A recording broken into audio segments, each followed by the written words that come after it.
Mr. District Attorney, starring David Bryan. Mr. District Attorney, champion of the people, defender of truth, guardian of our fundamental rights to life, liberty, and the pursuit of happiness.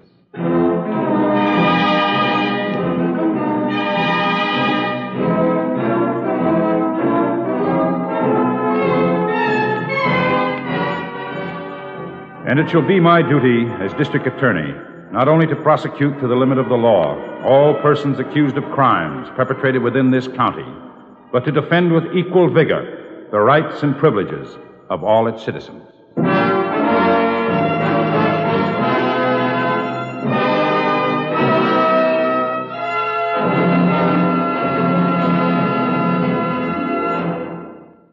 This is David Bryan. In a moment, we'll bring you another case from the files of Mr. District Attorney.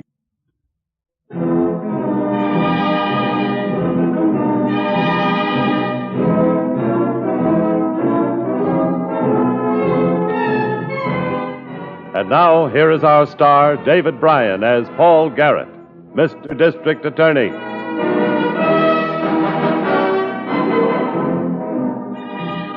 A district attorney knows that time and distance are the implacable enemies of law enforcement, because they can mean the difference between preventing a crime or being forced to solve one. This case started with a phone call in the middle of the night from a lonely rural area on the outskirts of the county.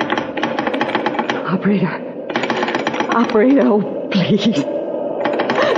Operator, number, please. Thank heaven. Operator, get me the sheriff's office quickly. Oh, is that you, Mrs. Deneen? Yes. Oh, this is Mary Lou Jones, Mrs. Deneen. I'm working nights now.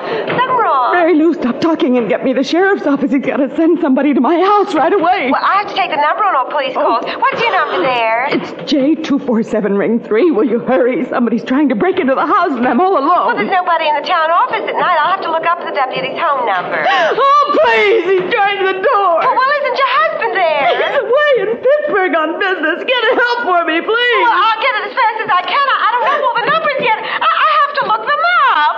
Oh, Mrs. Deneen. Mrs. Deneen, what is it? What's happening? He's in the house. Mrs. Deneen.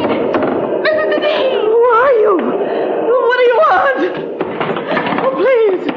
Oh, please don't hurt me, please. Mrs. Deneen. Mrs. Deneen. Mrs. Deneen. Mrs. Deneen.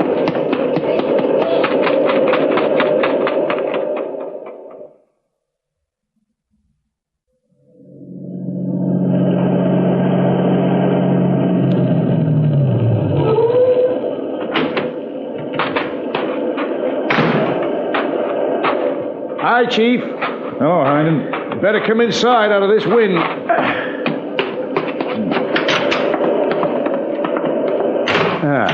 How long ago did this happen? Oh, about an hour and a half ago. She was trying to get a call through to the deputy sheriff when she was shot. He couldn't have gotten here in time to stop it, even if she had reached him. Shot twice, huh? Yep. Phone operator heard the shots right after Mrs. Deneen screamed and dropped the phone. Phone's off the hook there, rural party line.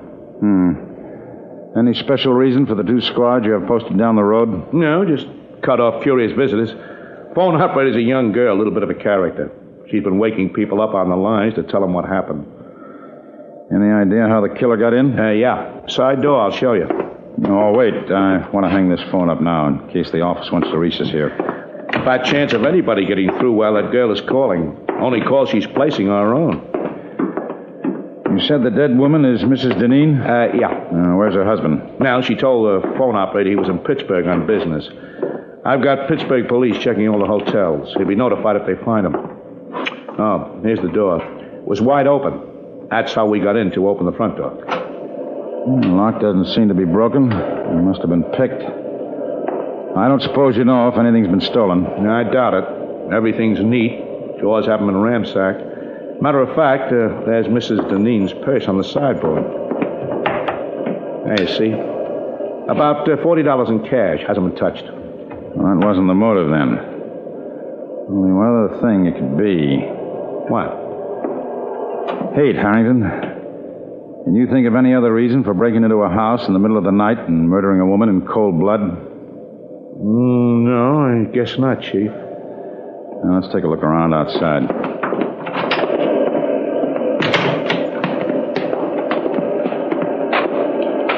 You got your flashlight? Yeah. Flash it around. Right. Ooh, boy. Cold. Oh, wait. Throw the beam that way again. What are we looking for? I saw some shoe imprints on the ground. I'd like to see which way they go. Yeah, there's a couple of marks here. Yeah. Seem to lead back that way, behind the house. You think the killer was on foot? I don't know. Let's go back a way. Keep going, all right. Yes, and a set of prints leading toward the house. He came this way and went back this way. Is there a road back here anyplace?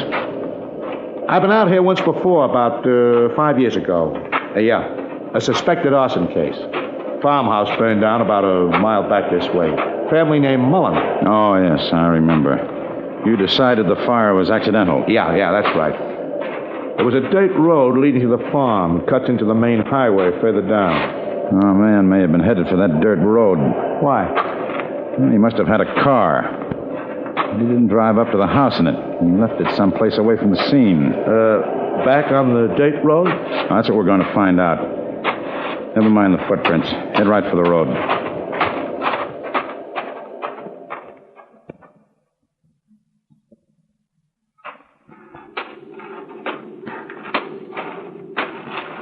Wind is dying.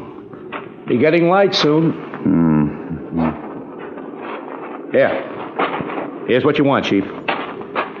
Yes, the car was parked here all right. Yeah, footprints again, too. Coming and going from where the car was standing. Now, that's where the car turned around to go back to the main road. Yeah. He left something, though. What is it? Cigarette butt. Oh. He didn't smoke much of it. No, didn't even burn down to the brand mark. Well, that's one thing we know about him. What kind of cigarettes he smokes. That's about all we do know, Chief. We won't be able to follow these tire marks past the main road. Tread impressions won't do us any good either. It's a standard tread, no distinguishing marks. Tires were fairly new. Well, what now? Back to the house.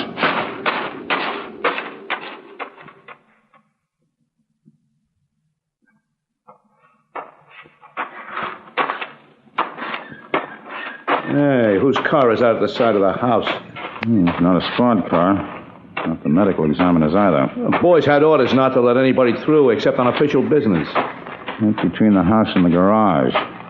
Could it be Deneen's car? Deneen? How? Even if the Pittsburgh police had located him right away, he couldn't have made it this soon.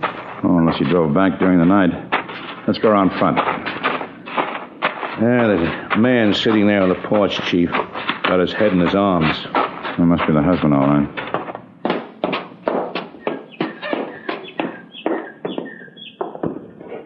Mr. Deneen?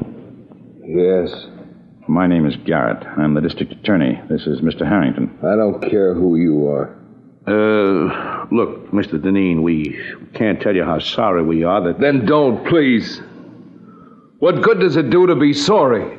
Let me handle it, Harrington. Mr. Deneen, it would help us a lot to know one thing. Did you or your wife have any enemies? Enemies? Could there be anybody with enough hatred in their heart to do this? And even if I knew, do you think I'd tell you? I'd take care of it myself. That's not the right way to talk, Mr. Deneen. Don't tell me how to talk. You didn't drive home from Pittsburgh 10 minutes ago. You didn't find your wife the way I found mine. Maybe you'd better rest for a while, Mr. Deneen. We'll talk to you later.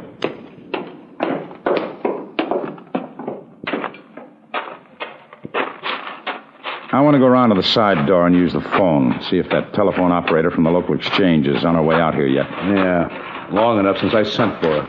We should... What's the matter? What are you looking at Deneen's car for, Chief? Design of the tire tread. Same as we saw on the back road. Yeah, but like you said, they're standard on lots of cars. I know. Well, let's look it over anyhow. Look at this.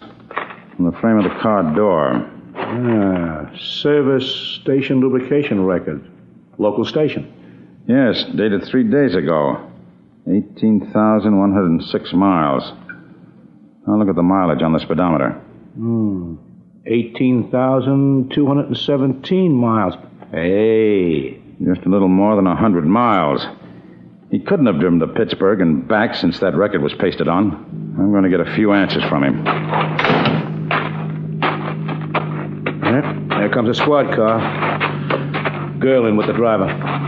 It must be the phone operator. Looks like Deneen went in the house, Chief. As long as we know where he is, we'll get back to him in a minute.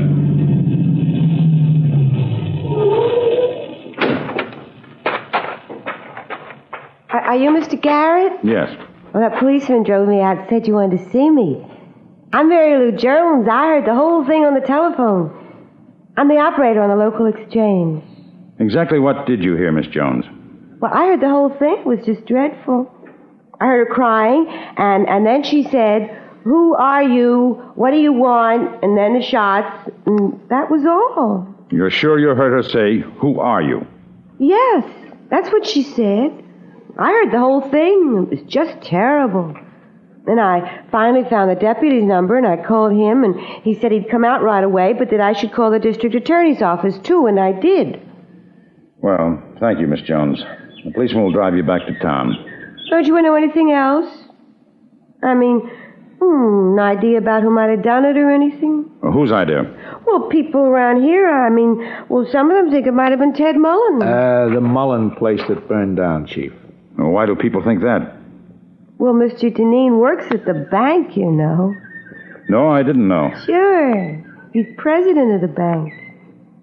When the Mullins had that fire a long time ago, well, Ted Mullen said it never would have happened if Mr. Deneen had okayed a loan he wanted to put in a water pipe instead of just using a well.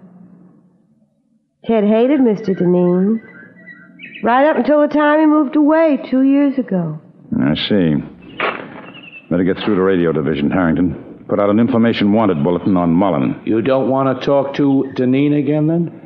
I guess not. Not anymore.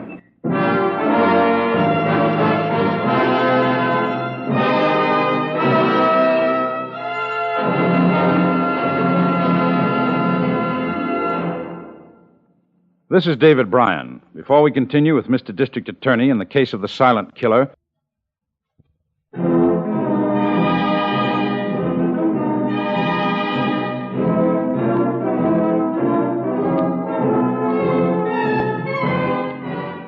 And now back to David Bryan, starring as Paul Garrett, Mr. District Attorney.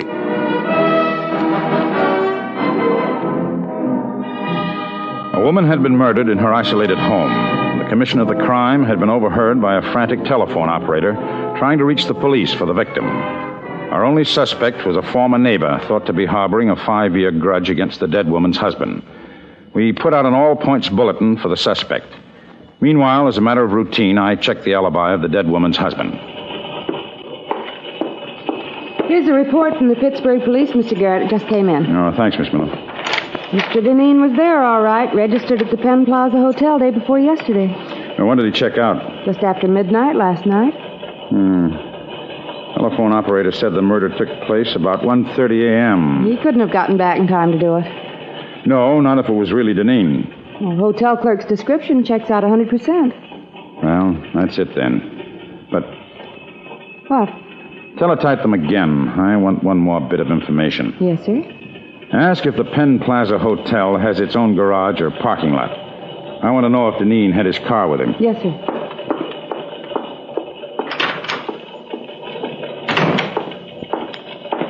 Oh, hey, Chief, I was wondering where you were hiding. You get any word in that pickup of Ted Mullen yet? No, except that he's moved out of the state. That's all we have so far. I've been to all the insurance companies. Walter Deneen carried a few small policies on his wife. Nothing exceptional. Deneen's been doing some speculating in the stock market, though. You check brokerage houses? Yeah. He's been buying unlisted stocks against their advice. Now, how have his investments turned out? From what I gather, he's been losing his shirt. Strange conduct for the president of a bank. Even a small bank. There's something else. What?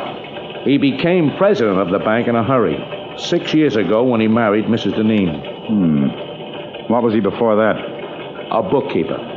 Yeah, that is a big jump. How did it happen? Simplest answer in the world. His wife had money. An inheritance from her father. He left her about $250,000. He was in the steel business. Steel business. That could explain his trip to Pittsburgh. Deneen might have been checking on his wife's holdings. I wonder who he saw while he was there. Well, who'd have charge of Mrs. Deneen's affairs? Her father's attorney. I can find out by checking his will. The attorney's name should be listed. Tell Miss Miller to cancel that teletype. I'll get my information directly. Call the motor pool and tell them I want a car and driver to take me out to the airport. I'll see you tomorrow morning. Hey, where you going? Pittsburgh.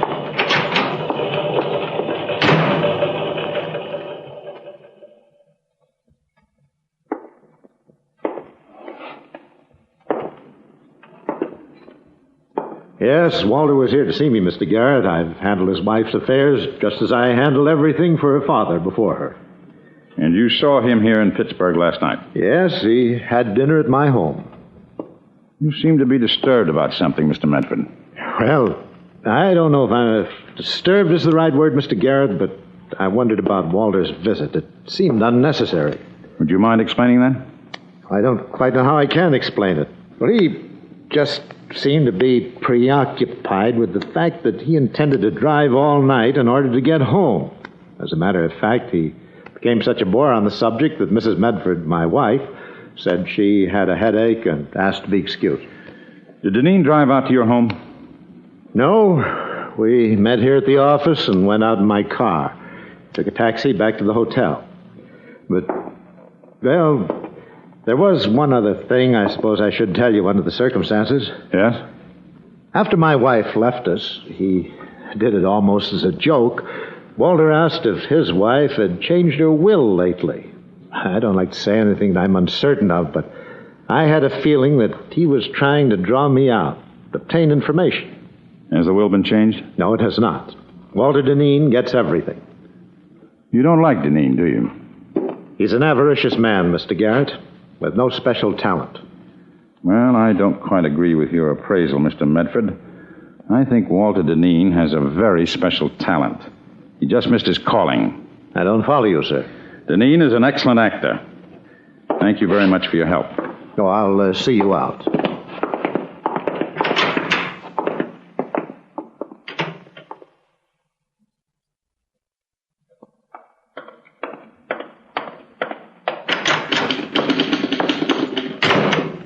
Morning, Miss Miller.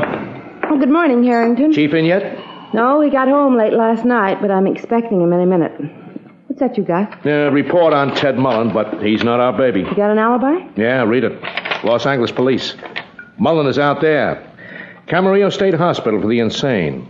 He's been under lock and key for more than a year. Oh, that's too bad. The poor man, Mr. Garrett will be... Good morning. Oh, good morning, Mr. Chief. Garrett. Well, we've come to a dead end on that Ted Mullen thing. Chief, Never mind. It's not Mullen I'm after now. I'm interested in Walter Deneen. You mean he wasn't in Pittsburgh? No, he was there all right, but his car wasn't with him. How did he travel then? The same way I did, by plane. I found an airline stewardess who remembered a man of his description. Oh, great. I check stockbrokers, you take the airline stewardesses. She checked her flight list. The man she thinks was Deneen traveled under the name of Art Folger. I want you to run that name through the record bureau, Miss Miller. Art Folger, yes, sir. Why do you want to run a make on a phony name? Because I think it may not be a phony name, Harrington. I think it may be the name of the killer. Oh? How come? Deneen inherits a fortune through his wife's death. I have every reason to believe his trip to Pittsburgh was to establish an alibi. He was seen at the hotel, dined with his wife's attorney. A perfect alibi for him. Yeah.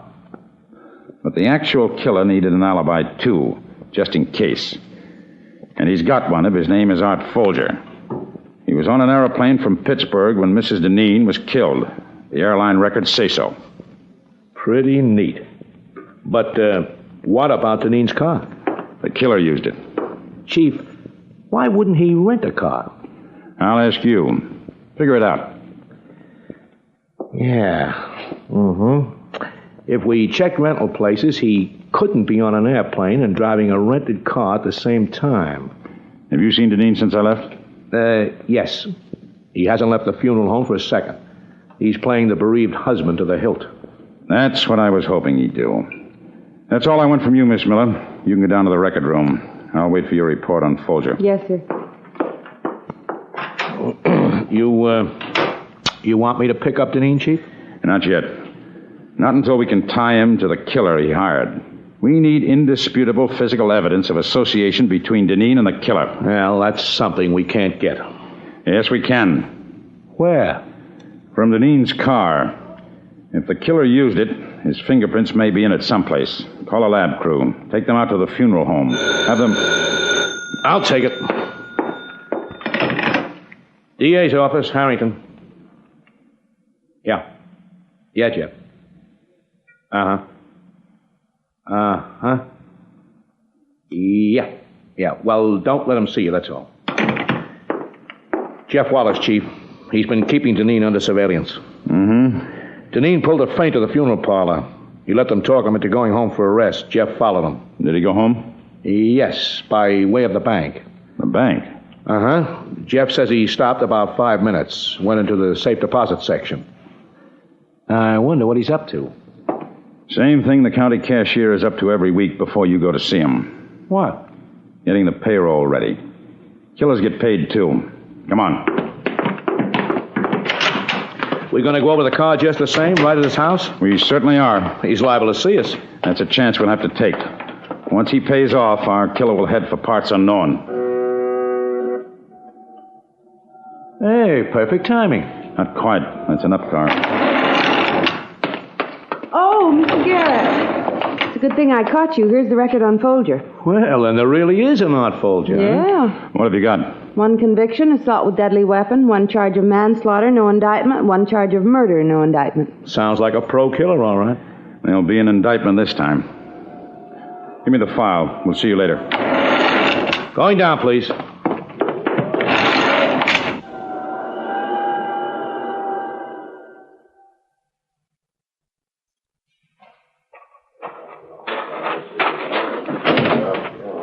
Get the door handles, too, fellas. Yeah. Get as many sets of those prints as possible. Harrington. Oh, Chief, I was just going to come in the house after you. Morgan just pulled a set of Art Folger's prints from the dashboard of the car. We've got it. We've got trouble, too. I've been through the entire house. Deneen isn't in there. Well, he must have gone out the back, or Jeff would have spotted him leaving. He's got to be on foot. Now, where would he be going? The only place back there is that burned-out ruin where Mullen used to live. The back road. He's walking back there to make the payoff. And we can grab Folger, too. If we can get there in time. You say that road runs into the state highway? Yeah, it angles in about 2 miles down, then cuts around that way. Let's go, then. Maybe we can drive the 4 miles before he can walk the 1.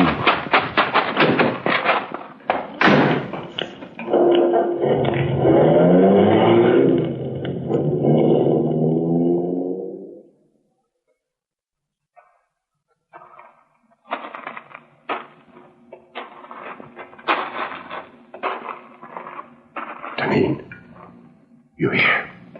In here. Watch those charred beams. Don't worry. Thought you were going to walk out here to meet me. I did. I thought I heard a car along the road while I was coming through the trees. I didn't hear anything here. Oh, there's nothing on the road. You can only see 50 feet to where it turns. You got the money? Here, 700. I gave you 3 when we made the deal. Now get lost and forget that you ever saw me. You forget you saw me, too. All right. Get going. Just stay right where you are, gentlemen. Who's that, Deneen? I don't know. Who is it? Where are you? On both sides of you. And down. So what? Try that again and you'll get it back. Don't, Folger. They might shoot and hit me. What do you think will happen if they get us? I'm coming out! I'll kill anybody who tries to stop me! Hold, Folger! I'm hit! No more, please. Hands high then. Grab my gun, you yellow belly! Grab it or we'll boom! I can't. I'm afraid. Just lie there, Folger. You'd never get to it in time. Don't make me kill you, mister. He got me out here to sell me some information about who killed my wife. Never mind that, Deneen. We know who was responsible. Oh. How did you find out? Who told you? A service station attendant, an attorney, and an airline stewardess. Just a bunch of average citizens, Deneen. That's what society is. That's what the law is.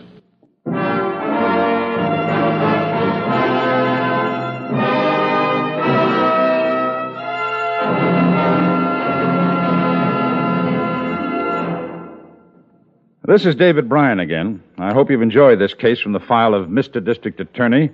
I'll be back in just a moment.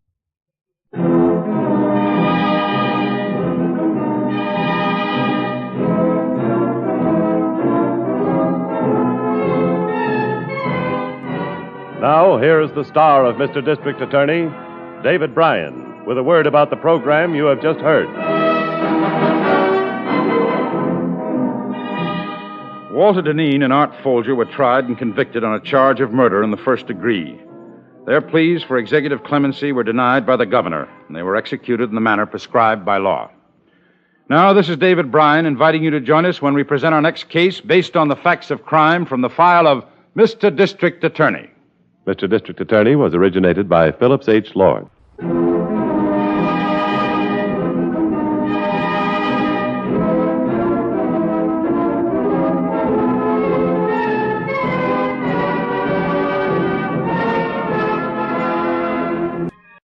This is NBC, the national broadcasting company.